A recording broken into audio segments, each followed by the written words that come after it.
This is part one of a two-parter that we got today. Let's just check it out.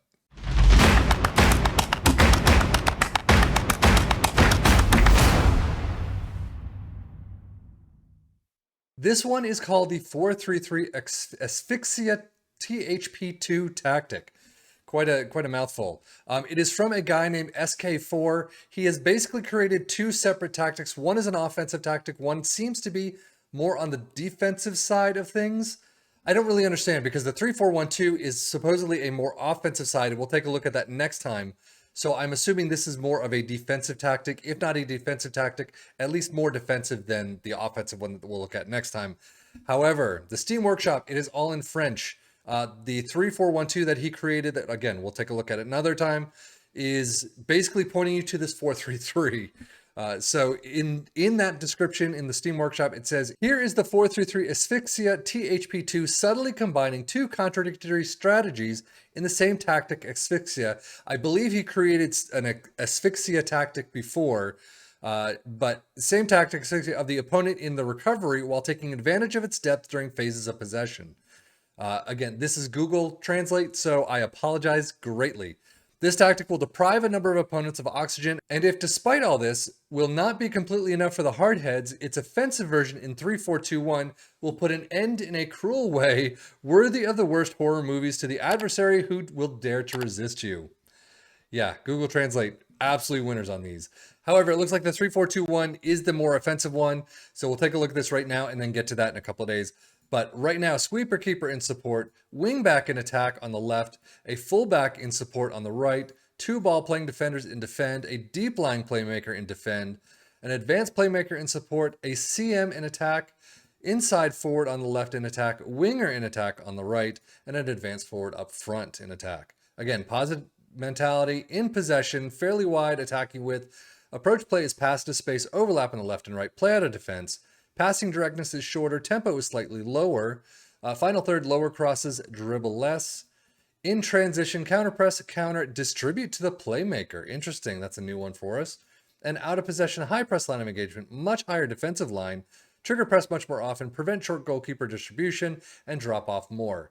Now, looking at how this tactic did for our teams, unfortunately, not all that well. Again, this is just a sim. I have not done a single thing. I've let the assistant coaches and managers and all that besides me do all of the work. And as you can see, Tottenham in 6th, 64 points, average-ish, a little higher than average maybe, but in Europa spots. Newcastle and Wolves just staving off relegation, 44-43. I mean, by a couple of points still, but 16th and 17th apiece, not all that fantastic. Schedule-wise, I mean, Tottenham not starting off well in August, kind of kicking on in September and October with just 2 losses there. Moving on in Champions League, it looks like EFL Cup 4th round. You continue on to the quarters, the semis, the FA Cup 4th round. I mean, you're doing, the second half of the season looks fantastic. You do get to the EFL Cup final and win against Brentford 0-1. FA Cup, you continue on. Champions League round of 16. There you go. FA Cup quarterfinals, 0-2 against Middlesbrough of all clubs. But Atletico Madrid, you're finally dropping out in Champions League quarterfinals. 3-1 at home you win, but lose 2-5 in Spain. And yeah, I mean, it looks like a pretty good second half, except for, the second half of April and May, just not all that great. Newcastle schedule-wise, I mean, Newcastle and Wolves are not going to be all that great. You just drop out to Wolves 1-4 in the EFL Cup second round fairly immediately.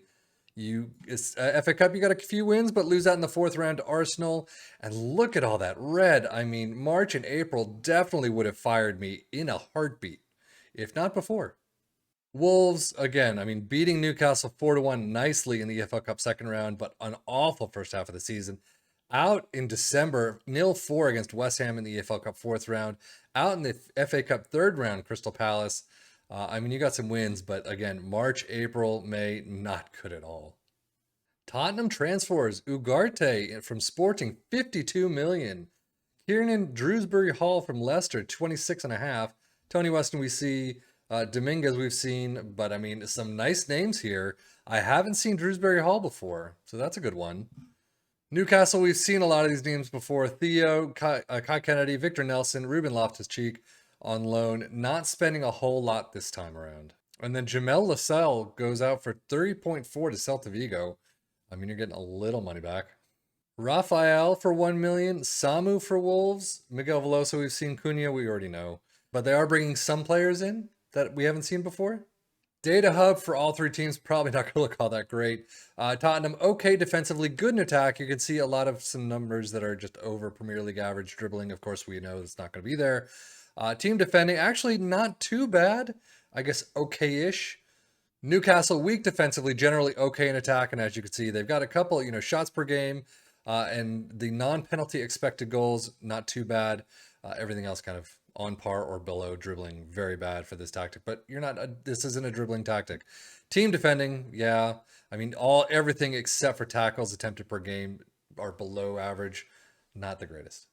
Wolves, plenty of problems defensively. Look at that.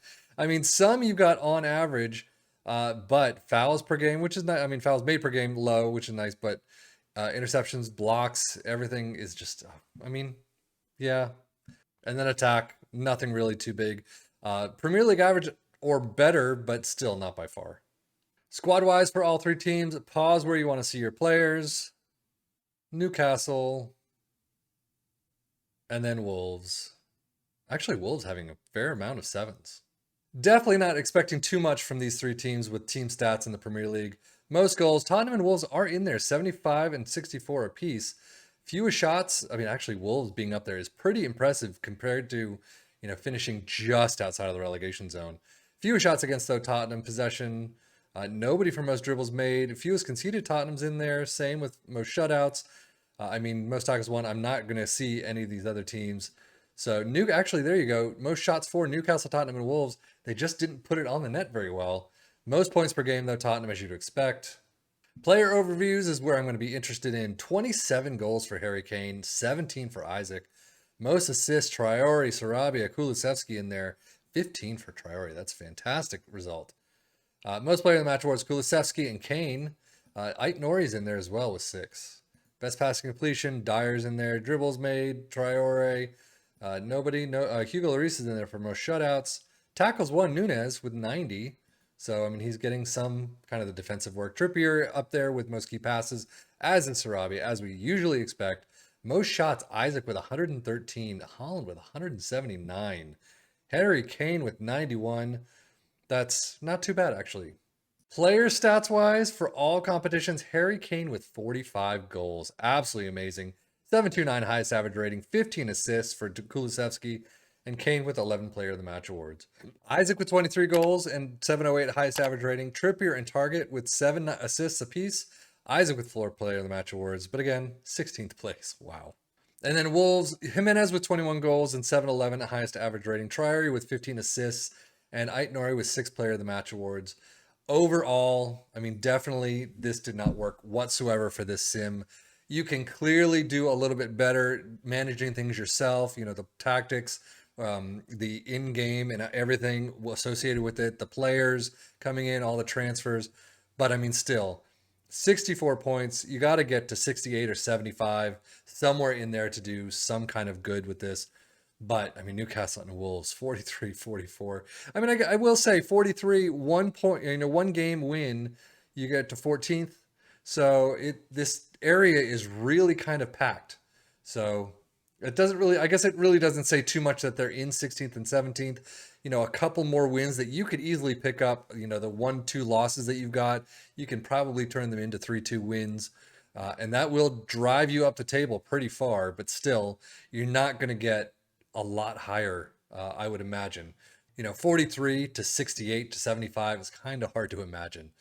But who knows? You can do many different things on your own and have varying results. But that is it for me, 7FM for the Football Manager blog channel, saying thank you as always for watching.